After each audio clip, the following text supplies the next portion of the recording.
Karim Yaoui avec nous sur ce plateau pour un œil sur les médias. Bonsoir Karim, Bonsoir. vous continuez évidemment de suivre cette élection américaine parce qu'on continue beaucoup d'en parler dans les médias français et américains aussi. On ne se remet pas de cette victoire. On ne se remet pas de cette victoire. Alors hier, on a évoqué le fait que les médias et les sondeurs s'étaient trompés. Aujourd'hui, c'est un petit peu la journée du mea culpa, en tout cas dans un certain nombre de titres de la presse américaine.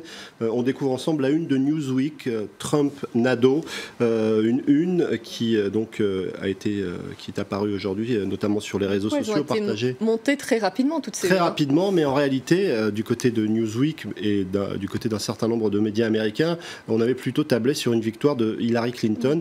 Et dans les cartons de Newsweek, on avait ce Madame Président qui était prêt bien avant la une consacrée à Trump.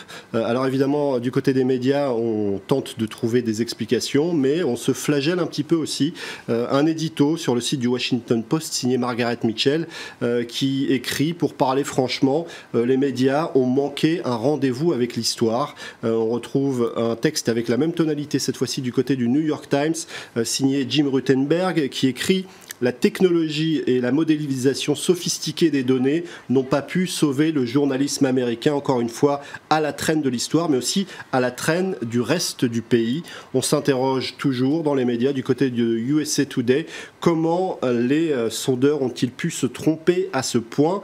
On parle aussi de ces journalistes qui avaient les yeux, nous aussi d'ailleurs, tournés vers les sondages, mais pas forcément vers les Américains. Ils sont un petit peu passés à côté. Du côté des médias français, on évoque aussi ce ratage en quelque sorte dans cet article de Julia Cagé sur le site du Monde. Les médias décrivent mais ne vivent pas la vraie vie des gens, avec cette phrase: la responsabilité de l'entre-soi médiatique est immense dans l'avènement du populisme. Situés en haut de l'échelle sociale, les journalistes vivent la plupart du temps dans une bulle journalistique et sondagière qui a tendance à les couper d'une réalité, et c'est un terrible rappel qui vient de s'opérer du côté des États-Unis. Une partie de l'Amérique n'a toujours pas digéré la victoire de Donald Trump. Alors on a beaucoup vu ces images de manifestations, on les retrouve aussi sur les sites d'infos du côté de Boston, Philadelphie, New York, Washington, Chicago. Le compte Twitter de Mashable, lui, a partagé des images de manifestations, plusieurs milliers dans pas mal de villes américaines, à Oakland notamment. Le compte Twitter de la police évoque 3000 personnes. Le compte Twitter du Boston Globe évoque, lui, des milliers de personnes. Et puis, toujours du côté de Chicago, cette image également partagée sur Twitter par des militants antifascistes. Et puis, c'est clair qu'il y a une peur d'une partie de la population vis-à-vis de Donald Trump. Sur le site du Monde, on trouve le point de vue du fondateur de l'organisation antiraciste Color of Change. Il explique: ce que l'on voit dans la rue, c'est la rébellion Sanders et la rébellion Black Lives Matter.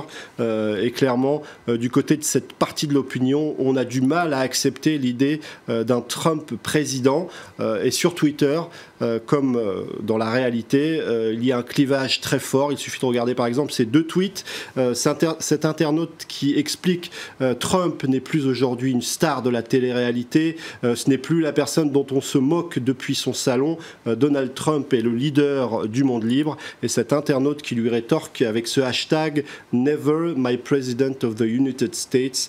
C'est un hashtag utilisé par ceux qui n'acceptent toujours pas l'élection de Donald Trump. Il faut savoir que beaucoup d'internautes soulignent que Hillary Clinton, en nombre de voix, est arrivée devant, et on entend de plus en plus sur les réseaux sociaux des appels à revoir la loi électorale américaine. Ce qui s'était déjà produit en 2000 avec Al Gore, notamment l'élection d'Al Gore qui avait vu son échec. Je vous remercie beaucoup, Karim, pour cette chronique Un œil sur les médias.